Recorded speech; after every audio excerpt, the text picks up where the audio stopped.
नमस्कार. राम प्रहरी. सध्या आपण आपल्या शिक्षणातील मूलभूत गोष्टी सुधारायला अत्यंत महत्त्व देत आहोत. कारण मूळ आणि मूल इथेच सर्व रहस्य आहे. मूल हे विश्वाचं मूळ आहे आणि मूळ सशक्त असेल तर मूल सशक्त असेल आणि मूळ सशक्त म्हणजे मानवजात सशक्त. म्हणून मूळ आणि मूल या मुळावरच्या गोष्टीच आपल्याला आकलन करून घेतलं पाहिजे. मुळाचं आणि मुलाचं ज्ञान, मुळाचं आणि मुलाचं ज्ञान नव्हे, मूळ आणि मूल एकच, हे ज्ञान म्हणजे खरं खरं शिक्षण आहे. तर आता प्रार्थनेमध्ये होणारे बंदिवासाचे दर्शन, ही जी प्रार्थना चालू असते त्याच्यामध्ये आपल्याला मूल आणि मूळ यांच्यामध्ये का विकार निर्माण होतात, का अडचणी निर्माण होतात, हे आपल्याला प्रार्थनेमध्ये म्हणजे आपल्यातील चैतन्याच्या ध्यानामध्ये आणि त्या चैतन्यातून प्रकटणाऱ्या ज्ञानामध्ये होत असते. म्हणून आजचं पहिलं स्फुट आहे प्रार्थनेत होणारे बंदिवासाचे दर्शन. आता सुरू करूया. मुलांची तंद्री म्हणजेच ध्यानावस्था हे पालकांच्या लक्षात येत नाही.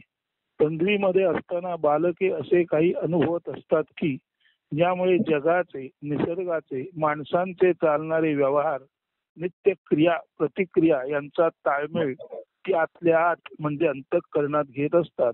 हा ताळमेळ किंवा वेध जेव्हा अचूक घेतला जातो तेव्हाच खरा उलगडा जीवाला जगाचा होत असतो. असे पहा, मूल किंवा मुले असे काही पाहत आहेत की जे त्याच्या दृष्टीला सहसा पडत नाही किंवा पडू नये अशी पालकांकडून काळजी घेतली जाते. मात्र कधी कधी प्रवासात आई वडिलांबरोबर असताना त्यांना गर्दीत भांडण, मारामारी, शिव्याशाप यांचे दर्शन होते.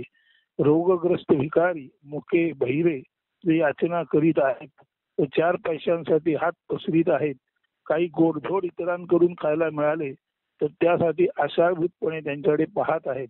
त्यांच्याबरोबरच त्यांची लहान मुलेही भीक मागत आहेत. असंही दर्शन या अन्यथा सुस्थितीत असलेल्या श्रीमंतांच्या किंवा मध्यमवर्गीयांच्या मुलांना योगायोगाने होऊ शकते. जर आपली मुले व त्यांचा मेंदू खोट्या खऱ्या भव्य दिव्य आदर्श गोष्टी, सुखाच्या अवास्तव कल्पना, नशीब, भोग वगैरे तद्दन भंगार माहितीने व्यापलेले नसतील, अशा मुलांचा मेंदू तथाकथित संस्कार व पाप पुण्य धर्म यांनी रोगग्रस्त झालेला नसेल तर विश्वाची ही बाजू जी दुःख, दर्द, रोग, याचना यांनी तुडुंब भरलेली आहे त्यांच्या डोळ्यासमोर आल्यावर आतून खोलवर अगदी ही मुले एखादे झाड मुळासकट हलवले जावे, गदगदा हलवले जावे तसं त्यांना आपल्याला कोणतरी गदगदा हलवत आहे. हे दुःख, हे संकट, ही पीडा, ह्या यातना, हा शोक, हा विलाप आपल्या अस्तित्वाला अत्यंत मुळातून हलवून टाकत आहे असं वाटल्याखेरीज राहणार नाही. त्यांच्या सदसत विवेकाला तीव्र धक्का झटका बसल्याखेरीज राहणारच नाही. मात्र मूलभूत प्रश्न असा आहे की सत असत हा विवेक आतून ज्याचा त्याला होत असतो. सत असत म्हणजे काय हे मुलांना आई वडिलांनी सांगण्यात काहीच अर्थ नसतो. कारण दुर्दैवाने आई वडिलांनीही त्यांच्या आई वडिलांनी त्यांच्या बालपणात त्या संस्कारग्रस्त जगात सत असत हे अनुभवण्यासाठी सांगितलेलेच असते. कारण दुर्दैवाने आई वडिलांनाही त्यांच्या आई वडिलांनी या संस्कारग्रस्त जगात सत असत हे अनुभवण्यासाठी सांगितलेलेच असते असे नाही. तर सत असत म्हणजे काय याची फक्त माहिती त्यांना दिलेली असते. म्हणून आपणाला सत असतची माहिती आहे आणि आपण ती मुलांना सत असतची माहिती देत आहोत. प्रत्यक्षात आंतरिक दृष्ट्या सद्गदित झाल्याशिवाय, आपल्या अस्तित्वाला धक्का बसल्याशिवाय आपणाला सत असत याचा प्रत्यक्ष अनुभव घेता येणार नाही. तो अनुभव नाही आई वडिलांनी घेतलेला असत, नाही पालकांनी घेतलेला असत, नाही गुरुजनांनी घेतलेला असेल आणि फक्त गुरुजन, पालक, आई वडील आपल्या पाल्यांना, विद्यार्थ्यांना सत म्हणजे काय, असत म्हणजे काय याच्या व्याख्या सांगत बसतात. पण तू प्रत्यक्ष जेव्हा सत असत समोर येतं तेव्हा जी स्थिती होते, अंतःकरणातून एक करुणा निर्माण होते, त्या करुणेतून ज्ञानाचा प्रकाश निर्माण होतो आणि त्याच्यातून ही विषमता कशामुळे आली याचा शोध घेतला तो, आणि त्या विषमतेचा शेवट करण्यासाठी आपल्यात नेमके कसे परिवर्तन झाले पाहिजे हे विद्यार्थी किंवा मूल स्वतःला सांगते. आणि प्रत्यक्षात जेव्हा असे विद्यार्थी आणि मुले ते सर्व आपल्या व्यवहारात आणतात तेव्हाच खरे विश्वाचे मूळ किंवा विश्वाचे मूल सुधारणेच्या मार्गावर गतिशील होत असते. म्हणून हे प्रत्यक्ष अनुभवण्याची गरज आहे. आई वडिलांनी जे सतसत सांगितलं ते सतसत आपण मुलांना घरी बसून शुभं करोती कल्याणम म्हणताना सांगितलं तरी सांगितलेलं आणि अनुभवलेलं यातला फरक जेव्हा लक्षात येतो तेव्हा फारच अडचण अशा मुलांची होते. म्हणून पिढ्यानपिढ्या सुख दुःख सत असतची चर्चा ऐकवली जात आहे व ऐकली जात आहे. अनुभूतीची गोष्ट सांगून उपयोग नाही. अनुभूतीची गोष्ट सांगून उपयोग नाही. म्हणजे अनुभूती ही काही गोष्ट नसते. आंबा गोड असतो आणि काजगा कडू असतो. हा अनुभव घेणे महत्वाचे आहे. ते पुस्तकात वाचून आणि पालकांनी शिक्षकांनी शिकवून त्याचा काहीच उपयोग नसतो. जे चाखायचे ते स्वतः चाखणे हा अनुभव, जे पाहायचे ते स्वतः पाहणे हा अनुभव. त्याऐवजी आई वडील पालक यांनी सांगणे माहिती देणे याचा काही उपयोग नसतो. स्वतः पाहणे, ऐकणे, चाखणे आणि आपल्या आंतरिक चित्त शक्तीने त्याचा अन्वय व अर्थ स्वतःशी लावणे यालाच अनुभूती म्हणतात. स्वतः पाहणे, ऐकणे, चाखणे आणि आपल्या आंतरिक चित्त शक्तीने या सर्व गोष्टी स्वतः पाहत असताना त्या सर्व गोष्टींचा अन्वय म्हणजे एक गोष्ट नेमकी दुसऱ्या कुठल्या गोष्टीशी संबंधित आहे याला म्हणायचं अन्वय, आणि त्या गोष्टीतून जे काही उमजतं त्याचा अर्थ स्वतःशी लावणे यालाच अनुभूती म्हणतात. विश्वाचे विश्वरूप हे केवळ छान छान कधीच नसते. ते अत्यंत भीषण रुद्र हलाखीचे भीक याचना रोगग्रस्तता यांनी भरलेलेही असू शकते. जगात दुःख नको असेल व ते दुःख मुक्त व्हायचे असेल तर दुःखाचा अनुभव ही सुखा इतकाच महत्वाचा आहे. गौतम बुद्धांनी हाच अनुभव अत्यंत लहानपणी घेतला होता आणि त्या कारणानेच गौतम बुद्ध हे सर्वार्थाने वैश्विक करुणा जन्मलेले पुढे जाऊन आपल्या जीवनात बनले. म्हणून गौतम बुद्धाने मूळस्थानी म्हणजे लहानपणी मूल असतानाच हा जो दुःखाचा तीव्र अनुभव घेतला त्या कारणानेच त्यांच्यामध्ये जी करुणा सागराची भरती आली. त्यामुळेच तो महामानव गौतम बुद्ध विश्वकरुणा सागर म्हणून पुढे ख्यात झाला आणि त्याच्याद्वारे अनेक लोकांच्या हृदयाची बंद दारे उघडली आणि मनाचे कप्पे जे अंधारलेले होते, संस्कारग्रस्त होते, ते उघडून त्यातील संस्कार रूपी वीज बाहेर आलं आणि स्वच्छ ऊर्जेचं अभिसरण झालं आणि त्याच्यातच त्यांना करुणेचा बोध झाला. तर परत एकदा पाठवूया. जगात दुःख नको असेल व ते दुःख मुक्त व्हायचे असेल तर दुःखाचा अनुभव ही सुखा इतकाच महत्वाचा आहे. अगदी प्रत्येकालाच विश्वाची उर्वरित भयानक बाजू ही स्वतः पाहणे महत्वाचे आहे. अगदी प्रत्येकालाच किंवा अगदी प्रत्येकानेच विश्वाची उर्वरित भयानक बाजू ही स्वतः पाहणे महत्वाचे आहे. विश्वरूप पाहताना अर्जुन गर्भगळीत झाला याचा हाच अर्थ आहे की त्याला स्वर्ग व स्वर्गीय सुखे यांचा अनुभव होता. मात्र नरक व नरक यातना हेही या जगाचे वास्तव आहे ते त्याला माहीत नव्हते. जास्तीत जास्त असे म्हणता येईल की ती त्याची ऐकीव माहिती होती, स्वानुभूती नव्हती. विश्वरूप दर्शन म्हणजे ऐकीव माहिती, संस्कार महत्वाचे नसून वास्तव दर्शन जे विश्वातून पुढे येते ते जाणणे, त्याचा अन्वय आणि अर्थ समजणे आणि त्यातून बोध घेऊन आचरणे यालाच म्हणतात विश्वरूप दर्शन. असे सांगणारा अद्भुत योग म्हणजे विश्वरूप दर्शन. जरी रूपक पद्धतीने गीते त्याची मांडणी असली तरी त्यातला संदेश हाच आहे की अनुभव, अनुभूती, प्रचिती यातूनच ज्ञानप्राप्ती होते आणि योग्य आचरण किंवा कृती संभवते. संस्कार ही अनुभूती नसते, तो वेगळीपणा असतो. मृत्यूच्या कल्पनेला भिणे किंवा मृत्यूच्या कल्पनेने भिणे हा मृत्यूचा अनुभव नव्हे. तसेच आपले पूर्वज महान थोर होते अशा कथा ऐकण्यात थोरपणाही काही नसतो. ते थोर होते मग आपण लहान का? भारतात पूर्वी सोन्याचा धूर निघत होता, मग आज भ्रष्टाचाराचा धूर निघून सर्व भारतीय गुदमरत का आहेत? असे प्रश्न मुलांना पडण्यासाठी मुले जे जसे आहे ते तसे पाहणे, जे जसे ऐकू येत आहे ते तसे ऐकणे यासाठी मुक्त असली पाहिजेत. केवळ शिक्षणाच्या नावाखाली आज मुलांना माहिती दिली जात आहे. शांत दक्षतेने नीट पाहणे, ऐकणे आणि मुक्त मनाने त्यातून आपल्याला आलेली समज व पडलेली उमज म्हणजे ज्ञान. शांत दक्षतेने नीट पाहणे, ऐकणे आणि मुक्त मनाने त्यातून आपल्याला आलेली समज व पडलेली उमज म्हणजे ज्ञान. तसे ज्ञान आज जगात कुठेही नाही. कारण आई वडील व पालक आणि शिक्षक ही स्वतः आदर्श नसूनही आदर्श अनादर्शाचे त्यांच्याजवळ स्वानुभवाचे असे काही नसतानाही आदर्श वागणुकीच्या मार्गदर्शकावरून म्हणजे गाईड वरून मुलांना शिकवित आहेत, खरे तर नासवीत आहेत. आई वडील शिक्षक स्वतः आदर्श नसूनही आदर्श आणि अनादर्शाचा जो कल्पित अभ्यासक्रम आहे त्या अभ्यासक्रमावरून, त्या गाईड वरून, मार्गदर्शकावरून आजची शिक्षक, आजचे आई वडील, आजचे पालक, आजचे नेते, आजचे धर्माचे पुढारी आणि सर्व धर्माचार्य, संस्काराचार्य हे सारे केवळ पढीक मूर्ख आहेत. आणि तीच पढीक मूर्खता केवळ थेऑरेटिकली, केवळ व्याख्या रूपाने शिकवली जात आहे. येथे शिकत कोणीच नाही आहे. येथे ऐकलेले वाचलेले पुन्हा पुन्हा उजळणी करून लोकांच्या म्हणजे मुलांच्या माथी मारले जात आहे. आणि मूळ हे विश्वाचे मूळ आहे ते मूळच कमकुवत केले जात आहे. स्वजागृती आणि विश्वजागृती, self consciousness and cosmic awareness ही वास्तवात एक आणि एकच व अखंड आहे. त्याची स्वजाणीव आत्मभान आल्याखेरीज माणसाच्या वागण्यात अखंडता, समता येऊ शकणारच नाही. आणि अशी समता, समदर्शित्व नसेल तर समाजात शिक्षणाचा अभाव आहे.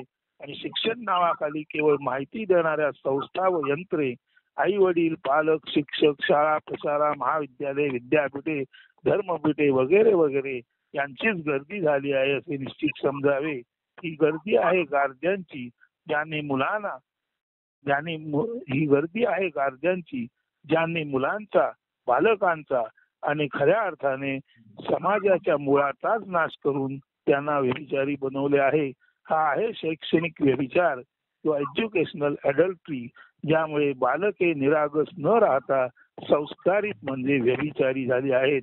येथे ज्ञान नाही, मात्र अज्ञान तुडुंब भरून वाहत आहे. ज्ञान म्हणजे संवेदना आणि अज्ञान म्हणजे असंवेदनशीलता किंवा भावनिक व बौद्धिक बद्धता, जखडलेपण, पारतंत्र्य. विविध देश, राज्ये आपण स्वतंत्र आहोत असे म्हणून घेत असली तरी ती स्वतंत्र नाहीत. माणूस स्वतंत्र नसताना ती माणसे ज्या भागात राहतात तो भूभाग स्वतंत्र कसा असू शकेल. राष्ट्रीयत्व, राष्ट्रभक्ती म्हणजे मानवी पारतंत्र्याचीच निशाणी आहे.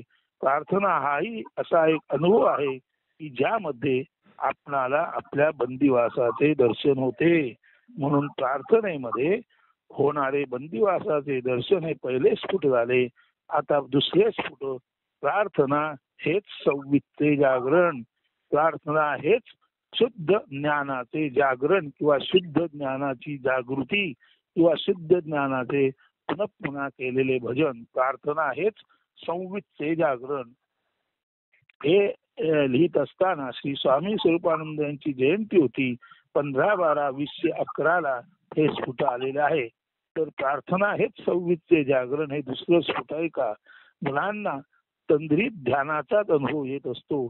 या ध्यानात त्यांच्या लक्षात येते की जग सत असत, सुरूप कुरूप, गरीब श्रीमंत, काळे गोरे, उच्च नीच, आरोग्यपूर्ण आणि रोगग्रस्त, निर्मिती आणि लय अशा दोन विरुद्ध बाजूंच्या मध्ये हालचालीत आहे. या टोकांच्या किंवा ध्रुवांच्या विरुद्ध बाजूंच्या मध्यंतरी जगाचे असणे हीच जगाची सद्यस्थिती आहे. अशा अर्थी जग व त्याची स्थिती नेहमीच दोलायमान आहे.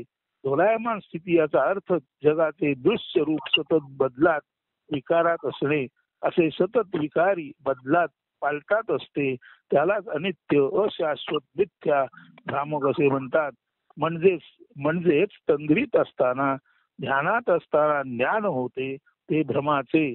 भ्रम हे अज्ञान असल्याने असेही म्हणता येईल की ज्ञानाने अज्ञान तसे स्पष्ट होते जसे सूर्यप्रकाशात काटे कुटे, खाच खळगे, उंचवटे उतार स्पष्ट व्हावेत. म्हणजे ध्यानात जे आपल्याला ज्ञान होतं ते ध्यानातील ज्ञान आपल्या कुरूपतेचं, आपल्या विषमतेचं, आपल्या उच्च नीचतेचं, आपल्या भिन्नतेचं आणि अर्थातच आपण समान किंवा समत्वधारी नाही याचं ध्यानामध्ये होणारं ज्ञान. आता ध्यानामध्ये एकदा का या सर्व वाईट गोष्टी स्पष्ट दिसल्या की काय टाकायचे हे आई वडिलांनी, गुरुजनांनी, शिक्षकांनी, राजकीय नेत्यांनी, धर्मपीठाचार्यांनी मुलांना सांगायची गरज नाही. कारण सर्वाभूती भगवंत असल्यामुळे आणि सर्व विश्वाचे मूल असल्यामुळे प्रत्येक मुलामध्ये म्हणजेच जेव्हा प्रत्येक माणसामधील भगवंत ध्यान प्रक्रियेत असताना जागृत होईल तेव्हा निश्चितच अयोग्य ते काय आणि योग्य ते काय त्याचा सुस्पष्ट बोध ज्याचा त्याला होणार हे सत्य आहे. म्हणजेच तंद्रित ध्यान म्हणजे तंद्रित किंवा तंद्र असताना ध्यान, ध्यानात ज्ञान आणि ज्ञानात अज्ञान प्रकाशित उघड होत असते. म्हणजे तंद्रा लागली असते मुलांची तेव्हा त्यांचं ध्यान लागतं, ध्यानामध्ये ज्ञान येतं, निर्माण होतं आणि हे ज्ञान याचंच असतं की आपल्यात काय काय उणीवा आहेत. म्हणून तंद्रीमध्ये ध्यान, ध्यानात ज्ञान आणि ज्ञानात उणीवांचं अज्ञान प्रकाशित होत असते. म्हणूनच मुलांना पाहू द्या, ऐकू द्या आणि त्यांना जाणू द्या. हे जाणणे म्हणजे सत्य दर्शन, जे जसे आहे तसे ज्ञान होणे. त्यालाच कृष्णमूर्ती म्हणतात see everything as it is किंवा see each and everything as it is. हे असते प्रत्यक्ष ज्ञान किंवा अपरोक्ष ज्ञान. मुलांना पालक शिक्षक देतात ती माहिती असते, ते त्यांचे स्वतःचे अनुभूतिक प्रत्यक्ष जाणीवेने जाणलेले ज्ञान नसण्याचीच शक्यता बहुतांशी असते. त्यामुळे असे करा तसे करा किंवा असे तसे करू नका हे सांगणे, माथी मारणे, सक्ती करणे हे अनुचित आहे. मुलांनी काय पाहायचे व कसे पाहायचे हे यदृच्छेवर त्यांच्या पालकांनी व शिक्षकांनी सोडावे. जग त्याच्या पूर्ण व्यापलेपणासह पाहिल्याखेरीज जगाबद्दलची जाग मुलांना येणे शक्य नाही. तशी ती त्यांच्या पालकांना व शिक्षकांनाही नसते, कारण ती त्यांच्या विद्यार्थी दशेत तशीच अपूर्ण मुले म्हणून आलेली असतात. त्यांनाही विद्येचा अर्थ जाणीवांच्या परिपूर्ण उत्फुल्लावस्थेत गवसतो. त्यांनाही विद्येचा अर्थ जाणीवांच्या परिपूर्ण उत्फुल्लावस्थेत गवसतो हे कधीच जाणवलेले नसते. याचे कारण त्यांनाही त्यांच्या पालकांनी वा शिक्षकांनी तंद्रीत राहू दिलेले नसते. गौतम बुद्धाच्या बाबांनी शक्यतो गौतम बुद्धाला बाहेर जाऊ दिले नाही, कारण एका ज्योतिषाने सांगितले होते की गौतम बुद्ध जेव्हा स्वतः बाहेर पडेल तेव्हा त्याला जे विश्वाचे ज्ञान होईल, त्या कारणाने तो संन्यस्त वृत्तीचा बनेल, साधू बनेल, संत बनेल, महान बनेल. परंतु तो तुमचा मुलगा, राजाचा मुलगा, राजपुत्र, गादीचा वारस म्हणून राहणार नाही. प्रत्येक आई वडिलांना ज्ञानेश्वराचं प्रेम असतं, परंतु आपला मुलगा ज्ञानेश्वर व्हावा असं त्यांना वाटत नसतं. कारण त्यांना आपल्या कुलाचा किंवा खुराचा एवढा अभिमान असतो की कुलवृत्तांत हा खुरवृत्तांत असतो हेही त्यांना पटत नसते. त्या कारणाने ज्ञानेश्वर जन्माला आला शेजारच्या घरी यावा. तसंच काहीसं गौतम बुद्धाच्या वडिलांना सुद्धा सर्व गोष्टी कदाचित त्यांनी ऐकल्या असतील, जाणल्या नसतील निश्चित, तरी सुद्धा गौतम बुद्ध उद्या पुढे थोर साधू संत होईल हे जग पाहिलं तर हे काही त्यांना मनापासून पटत नसतं. त्यांना आपला राजपुत्र, आपला राज्याचा वारस हाच अधिक महत्वाचा वाटत असतो. तेव्हा ज्ञान फारच कमी जणांना आवश्यक वाटते, अज्ञान मात्र सर्वांना भावत असते. दुःखातून निर्माण होणारी करुणा हे शुद्ध ज्ञान आहे आणि त्याने संपूर्ण समाज प्रगतीपथावर जातो हे माहीत असूनही असं ज्ञान आई वडिलांना नको असतं. आई वडिलांना शक्यतो माझा मुलगा इंजिनियर, डॉक्टर आणि आम्हा काय त्याचे अशा उदासीन वृत्तीमध्ये सुखी आपण आहोत अशा समजुतीमध्ये, खोट्या सुखाच्या समजुतीमध्ये राहावं, जगावं असं वाटत असतं. त्या कारणाने त्या सर्व चुकीच्या गोष्टी घडतात. म्हणून परत एकदा लक्षात घ्या, अशा शिक्षक, पालक झाल्यानंतर राजकीय नेते, धर्माचे पंडित यांनाही विद्येचा अर्थ जाणीवांच्या परिपूर्ण उत्पन्नावस्थेत गवसतो हे माहीत असले तरी कधीच ती स्वतः तंद्रीमध्ये ध्यानामध्ये जाऊन ध्यानातील ज्ञान त्यांनी जाणून घेतलेले नसते. याचे कारण त्यांनाही म्हणजे या धर्मपीठाचार्यांना, या राजकीय नेत्यांना, पालकांना, गुरुजनांना, आई वडिलांना त्यांनाही त्यांच्या पूर्वजांनी सांगितलेले असते की तंद्री म्हणजे वेडेपण. पण बाबा रे, तंद्री म्हणजे वेडेपण नाही. तंद्री म्हणजे ईश्वराची प्रार्थना. ईश्वराची प्रार्थना करताना ईश्वर त्या जगाचे सत्यरूप उलगडून दाखवतो. त्यातील जे कुटील आहे, त्यातील जे दुःखी कष्टी करणारे आहे, भेदाभेदाचा आहे, त्याचं दर्शन घडवतो. आणि असं दर्शन झाल्यानंतर हे दोष दूर करण्यासाठी तोच परमेश्वर अशा शुद्ध अनुभूतीतून पुढे गेलेल्या मुलांना महामानव बनवण्यास मदत करतो. तंद्री किंवा तंद्रावस्था म्हणजे आतल्याचे पाहणे असते. ज्ञान मग ते जागेपणाचे असो, स्वप्नातील असो किंवा गाढ झोपेतून जाग आल्यावर गाढ झोपेत वाटलेल्या आरामदायी आनंदाचे स्मृतिरूप असो. शेवटी ते जातीने एक आणि एकमेव ज्ञानच असते. यालाच संवित म्हणतात. संवित म्हणजे स्वज्ञान, स्वयंप्रकाश. माणसाला अंधारात वस्तू पाहण्यासाठी दिवा लागतो किंवा सूर्यप्रकाश आवश्यक असतो. मात्र उजेडाला इतर उजेड, सूर्याला इतर प्रकाश किंवा संवितला म्हणजे समग्र भान किंवा जाणीव प्रकाश जी ध्यानामध्ये निर्माण होते, अशा संवितला मूळ उजेडाला, सूर्याला अन्य काही प्रकाशित करू शकत नाही. जागृती, स्वप्न, सुषुप्ती म्हणजे गाढ निद्रा या तीनही अवस्थात जागेपणी जे कायमस्वरूपी पाहत असते. जागृती, स्वप्न, सुषुप्ती किंवा गाढ निद्रा या माणसाच्या 3 अवस्थात जागेपण राहून कायमस्वरूपी जे पाहत असते किंवा माणसाच्या आत असं जे काही आहे की जे नित्य निरंतर जाग असतं, पाहत असतं, जाणत असतं, त्यालाच स्वप्रकाश, स्वयंप्रकाश किंवा संवित असे म्हणतात. परत समजून घ्या. जागृती, स्वप्न, सुषुप्ती म्हणजे गाढ निद्रा या तीनही मानवी अवस्थात मानवाच्या आतील जे कायमस्वरूपी जागे असते, दक्ष असते, जाणत असते, त्याला स्वप्रकाश, स्वयंप्रकाश किंवा संवित म्हणजे आत्मप्रकाश असे म्हणतात. त्या प्रकाशातच असतात मुले तंद्रीत असताना. स्वयंप्रकाशात न्हावून निघणे, आत्मप्रकाशात चिंब चैतन्याची भिजवण अनुभवणे म्हणजेच संवित कार्यरत आहे पाहणे. म्हणजेच तंद्रीत सर्व जाणले जाते, अनुभवले जाते आणि जाणले अनुभवले जात आहे याचीही प्रत्यक्ष जाणीव, अनुभूती किंवा अपरोक्ष ज्ञान अति स्पष्टतेने तेव्हा स्पंदत असते. हीच ती प्रार्थना चैतन्याची तीव्र जाणीवांची आवेगी हालचाल. स्वतःच स्वतःला जाणण्याचा तंद्री, ध्यान, प्रार्थना हा अपरोक्ष अनुभव म्हणजे डायरेक्ट एक्सपिरियन्स असतो. बालके निरागस असल्याने त्यांनाही प्रत्यक्ष अनुभूती घेता येत असते. बालके निरागस असल्याने त्यांना ही प्रत्यक्षानुभूती म्हणजे अपरोक्ष अनुभव घेता येत असतो. प्रत्यक्ष अनुभूतीतील परमानंद म्हणजे ब्लिस ज्यांनी कधी अनुभवला नाही अशा बद्ध पालक व शिक्षकांनी मुलांना तंद्रीतून जागे करण्याचे पाप म्हणजे सिन किंवा प्रमाद टाळणे महत्वाचे आहे.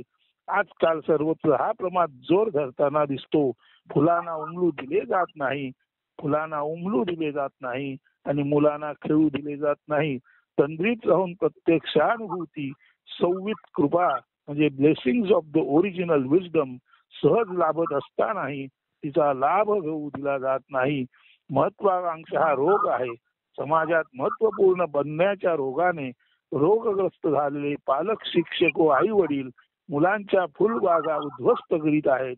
सौंदर्य, रुजुता आणि अंतःकरणाची निखळता, विशुद्धता संस्काराचे खिळे मारल्यामुळे सुळावर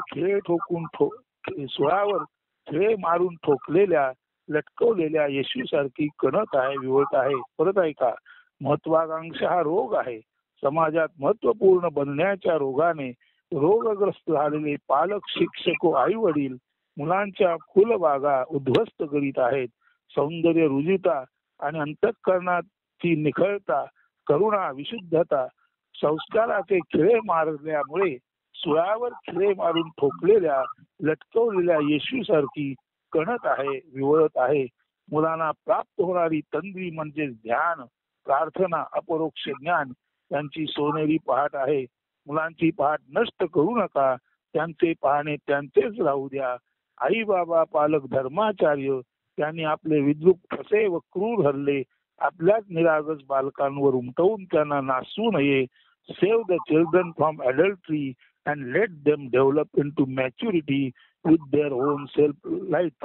save the children from adultery and let them develop into maturity with their own self light. मुलांना स्वप्रकाशात राहू द्या, पाहू द्या, जाणू द्या, शिकू द्या आणि उत्स्फूर्ततेने टाकण्यायोग्य टाकून जतन व संवर्धन करण्यायोग्य जतन व संवर्धन करू द्या. हाच असेल त्यांच्या परिपक्वतेचा मार्ग.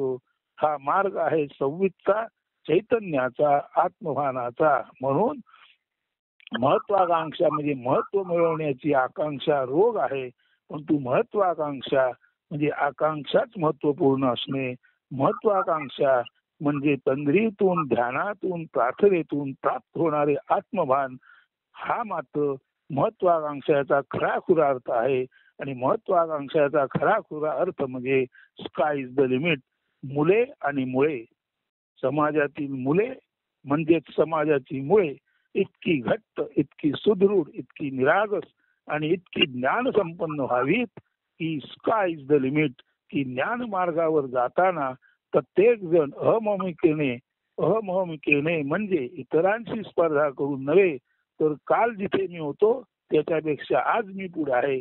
आपलीच आपल्याशी स्पर्धा करताना जेव्हा समाजाची मुळे म्हणजेच मुले म्हणजे बालके जेव्हा तंद्रीमध्ये, ध्यानामध्ये जातील आणि सदसत विवेकाचा दीप त्यांच्या हृदयात उजळेल, तेव्हा जी गोष्ट घडेल तीच ती महत्वाकांक्षा म्हणजे महत्वपूर्ण आकांक्षा. अशी महत्वाकांक्षा असणे हे महत्वाचे आहे. कारण लो एम इज क्राईम. कारण कमी प्रतीचं ध्येय हा गुन्हा आहे. म्हणून महत्वाकांक्षाचा अर्थ महत्व मिळवण्याची, प्रसिद्धी मिळवण्याची आकांक्षा असा असेल तर ते लो एम आहे, तो क्राईम आहे, तो गुन्हा आहे. मात्र तंद्रीमध्ये, ध्यानामध्ये, स्वजागरणामध्ये, आत्मभानामध्ये असताना मिळवलेले आत्मचैतन्य रूपी ज्ञान जे समाजाची मुळे आणि समाज अत्यंत निर्दोष, अत्यंत निरागस, रुजितापूर्ण आणि खऱ्या खुऱ्या अर्थाने स्काय इज द लिमिट अशा पद्धतीने तुझं ध्येय काय, तर मी आकाशवत निरभ्र, मोकळा आणि खऱ्या अर्थाने स्वातंत्र्य, समता आणि अर्थातच आत्मीयता अनुभवणारा नागरिक बनणार. अशी जर महत्वाकांक्षा असेल तर तो निश्चितच ईश्वरी भाव आहे. म्हणून महत्वाकांक्षा म्हणजे आकांक्षाच महत्वाची असणे, आकांक्षाच नराचा नारायण होणे असणे, ही गोष्ट अतिशय योग्य आहे. परंतु वैयक्तिक प्रसिद्धी आणि सन्मान मिळवणे याला महत्वाकांक्षा म्हणत असाल तर तो लो एम आहे, ते कमी प्रतीचं ध्येय आहे आणि तो निश्चित गुन्हा आहे, क्राईम आहे. अशा अर्थाने महत्वाकांक्षा म्हणजे महत्व मिळवण्याची आकांक्षा नसून खऱ्या खुऱ्या अर्थाने समाजातील मुळे म्हणजेच मुले म्हणजेच बालके जेव्हा ध्यान, तंद्री, आत्मज्ञान साक्षात्कार यातून करुणामय, प्रेमळ, समत्वाने परिपूर्ण आणि समदृष्टीने वागणारी, व्यवहारात आचरणात आणणारी बनतील, तेव्हाच खऱ्या खुऱ्या अर्थाने समाजाची मुळे म्हणजेच मुले म्हणजेच बालके आणि अर्थात अंततोगत्वा सर्व समाजच खऱ्या खुऱ्या अर्थाने देव समाज म्हणजे गॉड सोसायटी म्हणून निश्चितपणे उत्क्रांत होईल. आणि तेच असेल नरासे नारायणा प्रत जाणे, अन्यथा नर खालच्या मार्गाने वानर होऊ आज पाहत आहे, तेव्हा वेळीच सावध व्हा. सर्व सज्जनो वेळीच सावध व्हा, वेळीच सावध व्हा, वेळीच सावध व्हा. अस्तु. धन्यवाद.